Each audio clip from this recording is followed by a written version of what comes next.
For women. आपके बीच में एक बहुत ही सराहनीय कदम जो देश में बेटियों के लिए लिया गया आदरणीय प्रधानमंत्री जी के द्वारा, उसके समक्ष बात करने के लिए मैं आपके बीच में हूँ।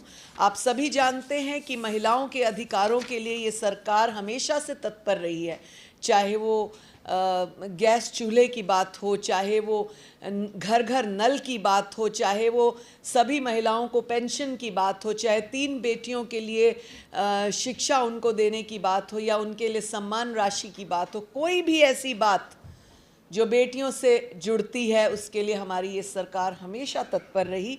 और उसी संदर्भ में एक बहुत बड़ा बिल जो पास होने जा रहा है, यूँ कहें जो बिल्कुल कदमों पर है उस चौखट पे जहाँ से ये अप्रूव होना है, नारी का सम्मान और देश का स्वाभिमान। ये एक बहुत सम्मानजनक बात है। नारी को माननीय मोदी जी ने बहुत ऊंचा स्थान दिया, माँ का स्थान दिया। ऐसी बात नारी के लिए उन्होंने सोची कि कहीं पर भी नारी पीछे ना रहे, चाहे वो अंतिम पंक्ति की हो, पंचायत से पार्लियामेंट तक नारी आगे बढ़े। कोई भी महिला किसी भी क्षेत्र में आगे आना चाहती है, उसके लिए वो सुविधाएं उपलब्ध हैं। अभी हाल ही में आपने सुना कि बेटियों के लिए राशन के डिपो में भी जो है परसेंटेज रखा गया। इससे बढ़िया और क्या होगा कि हर महिला अपने आप में सक्षम होगी। महिला आयोग के नाते अगर आप मुझे पूछो तो जब बेटियां आती हैं अपने फैसलों के लिए और जब महिलाओं के अधिकारों की बात होती है, जब वो परिवार से अलग होती हैं तो वो कहती हैं मैडम हम क्या करेंगे, अब हमारे बच्चों को कौन देखेगा। तो आप देखिए सरकार ने कितना सिस्टम बना दिया हर बेटी को मजबूत करने का। मैं सशक्त नारी के माध्यम से सशक्त भारत होने की जो माननीय मोदी जी ने एक बात रखी है उसको वंदन करती हूँ। हर नारी संसद से विधानसभा तक अपनी भागीदारी निभाएगी, इस बात को वंदन करती हूँ। सशक्त बनेगी हर भारत की नारी, हर विकसित भारत की पहचान नारी से होगी। और इससे ज़्यादा मुझे नहीं लगता कि नारी को किसी तरीके का सम्मान मिल सकता है। कहीं तो हम कभी बेटियों की हत्या कर देते थे पेट में, उसको पैदा नहीं होने देते थे। वहीं बेटी बचाओ बेटी पढ़ाओ अभियान के तहत उनका दर बढ़ाया गया, दर बढ़ा, बेटियों को इज्जत मिली और बेटियां अब पैदा होती हैं तो लोग खुश होते हैं। मैंने कई जगह रील्स में देखा, बेटियों के लिए लोग उनको हॉस्पिटल से लाने के लिए बहुत अच्छे अच्छे कार्यक्रम करते हैं। तो ये परिवर्तन है जो बेटी बचाओ बेटी पढ़ाओ अभियान की वजह से चेंजेस आए। इसके तहत हम कभी भी कहीं पर भी नारी का कोई स्थान जब देखते हैं तो एक माँ से कंपेयर करते हैं। हम नवरात्रों में नारी पूजन करते हैं, उसी नारी को सम्मान देते हुए पार्लियामेंट तक पहुंचाने का जो दरवाज़ा खोला है वो इस सरकार ने, उसके लिए माननीय मोदी जी को शत शत वंदन। नारी को सशक्त बनाने के लिए शत शत वंदन। मैं ऐसी सरकार को नमन करती हूँ जिन्होंने हमारे अधिकारों की पहचान की। ये कब से रुका हुआ था और आज ये बिल्कुल हमारे उस दहलीज पर है कि बस 2 ही दिन में ये पूर्ण हो जाएगा। इसके लिए मैं पूरी सरकार का, माननीय मोदी जी का, सबका वंदन करती हूँ, नमन करती हूँ। किसका माइंडसेट? सोसाइटी कौन है? हम हैं। तो जो माइंडसेट मैं आपका प्रश्न बहुत अच्छे से समझ गई कि ये बिल पास होने जा रहा है, लेकिन सोसाइटी का माइंडसेट ऐसा है, जब एक महिला ठान लेती है ना कि उसे ये काम करना है तो वो करके रहती है।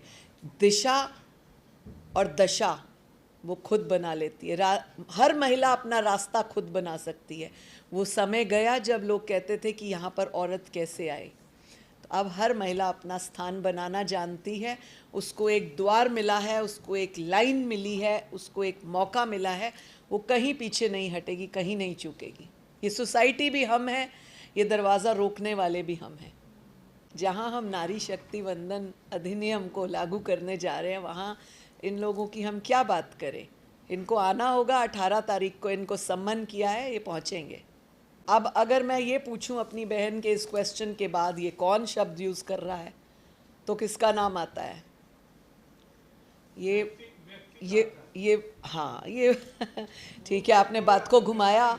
लेकिन जो लोग नारियों का इस तरह से अपमान करते हैं, मैं कई बार थोड़ा ज़्यादा बोल जाती हूँ, बोल्ड बोल जाती हूँ, लेकिन सत्य बोलती हूँ कि जो शब्द इस तरह से इस्तेमाल दूसरों के लिए किए जाते हैं, अपने घर पे बैठ के अपनी पत्नी के साथ, अपनी माँ के साथ, अपनी बेटी के साथ भी करिए, तब आपको मालूम होगा कि कितना दर्द होता है इन शब्दों से। नहीं, इसके ऊपर मेरी बराबर लगातार बात कमिश्नर पंचकुला शिवास कविराज जी से भी हुई और डीजीपी साहब से भी हुई कि जितने जैसे जैसे हमारी टीम लगी रहे, जितना जैसा जब जिसको गाना दिखे तुरंत हटाया जाए। ठीक है, ये प्लेटफॉर्म ऐसा है सोशल मीडिया का कि यहाँ छानबीन करते हुए समय लग सकता है, लेकिन बिल्कुल हटेगा, मतलब छोड़ेंगे नहीं। मैं इसीलिए कई बार आप चैनल वालों के माध्यम से, अपने साथियों के माध्यम से, मीडिया के सहयोग से युवा पीढ़ी को यही कहती हूँ कि आपको अगर नशा करना ही है किसी चीज़ का, तो समाज का नशा करो, संस्कार का नशा करो, आगे बढ़ने का नशा करो, परचम लहराने का नशा करो। ऐसी जगहों पे, ऐसी बातों में, ऐसे लोगों को अपना आइकॉन क्यों बनाना जिनकी खुद की बात में दम नहीं है। जो व्यक्ति इतना घटिया बोल सकता है कि मैंने तो रात को 2 पैग पिए थे और मैंने सुबह ये शब्द कहे, क्या वो मना कर सकता है अपने बच्चे को कि पीना मत, गलत रास्ते पे मत जाना? ये कह सकता है। इसीलिए मैं कहती हूँ, मैं थोड़ा बोल्ड बोलती हूँ, लेकिन सत्य बोलती हूँ। जो खुद गलत काम करता है वो अपने बच्चे को नहीं सिखा सकता, उसे बताने की आवश्यकता नहीं है। ये उनको शायद कोई बहाना नहीं मिल रहा होगा। और मुझे ऐसे लगता है अपर क्लास लोअर क्लास क्या होता है, ये तो सबके लिए है। कोई मना थोड़ी है कि कोई लोअर क्लास है तो वो राजनीति में नहीं आएगा। भाजपा में हर तरह का कार्यकर्ता है, हर स्टेज का कार्यकर्ता है, अंतिम पंक्ति से लेकर उच्च पंक्ति तक का कार्यकर्ता है। मैं स्वयं 40 साल पुरानी कार्यकर्ता हूँ, तो ये बात नहीं गिनी जाती कि कौन पिछड़ा हुआ है, कौन पुराना है, कौन नीचा है, कौन ऊंचा है। ऐसा नहीं है कि आप केवल जो मुझे आपका इशारा लग रहा है कि जो नया प्रतिशत बना था कि हम ग्रामीण क्षेत्र से महिलाओं को आगे बढ़ाएंगे, आप उसी तरफ इशारा कर रहे हैं। और आपको अगर ध्यान हो तो महिला आयोग ने 6 से 7 मीटिंग्स महिला सरपंचों की, महिला कार्यकर्ताओं की, महिला मेंबर्स की ली हैं। और उस मीटिंग में महिलाओं को केवल हमने जो भी हमने उनको बेस्ट बताना था, एक वुमेन एम्पावरमेंट के नाते हमने बताया, परंतु उनके किसी भी पुरुष साथी को, भाई को, पिता को, पति को हमने तब अंदर आने नहीं दिया ताकि वो अपनी बात खुलकर कर सके। बहुत सी ऐसी बात होती है कि वो महिला जो हमारे समाज का एक पर्दा और रिगार्ड वाला एक थिन लाइन है, वो अपने पति के सामने नहीं कर पाती। लेकिन उन लड़कियों को हम कभी भी दिशा भटकने की बात नहीं कहेंगे, लेकिन उनको उनकी जो अधिकार है उनसे परिचित कराना हम सबका काम है और हम कराते हैं। नहीं, आपको किसने बोला नहीं कर रही? हर जगह महिला सरपंच के साइन है, हर जगह महिला अपनी बात रखती है। ऐसे है, जब हम नर्सरी में अपना बच्चा डालते हैं तो नर्सरी से फर्स्ट में आने तक उसको थोड़ा सा समय चाहिए होता है। ये वो वाली बात है। हमारी सभी बहनें अब सक्षम है। जैसे ही उनका एडमिशन हुआ या किसी बच्चे का आप एडमिशन करते हैं, वो थोड़े दिन में अपना हर कार्य कैच कर लेता है। उसी तरीके से हमारी सभी सरपंच बहनें, सभी मेंबर्स जिनसे मैंने 1 to 1 किया, हर ज़िले में जाके हमने हमेशा, हमारा महिला आयोग का जो टूर रहता है ज़िले में 2 दिन का, उसमें हम आखिरी बैठक सरपंच बहनों से करते हैं, मेंबर बहनों से करते हैं। वो इसीलिए कि उनके साथ 1 to 1 हो। एक ज़िले में हम गए, हमने उनसे पूछा कि आपको 112 का पता है? तो कुछ बहनों को पता था, कुछ को नहीं पता था। हमने उनसे 112 कॉल कराया और उनसे बात कराई, और फिर जब 112 आया तो वो कॉन्फिडेंट हो गई कि मैं भी पुलिस बुला सकती हूँ।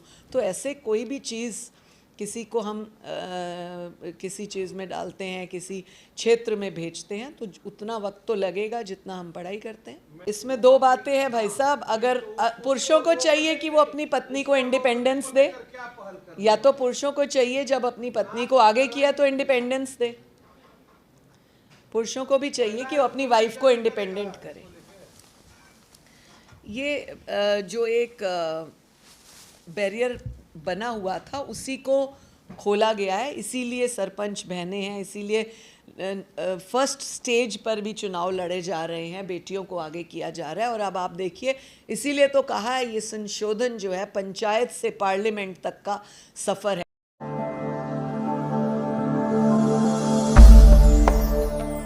भगवान का नाम और ध्यान घर में रहेगा हर वक्त, सकारात्मक प्रभाव वेदाक्ष धूप बत्ती से। वेदाक्ष ज्योतिष सेवा संस्थान द्वारा अभिमंत्रित धूप बत्ती रोज, मोगरा और बेलपत्र की महक से लक्ष्मी का होगा वास। वेदाक्ष धूप बत्ती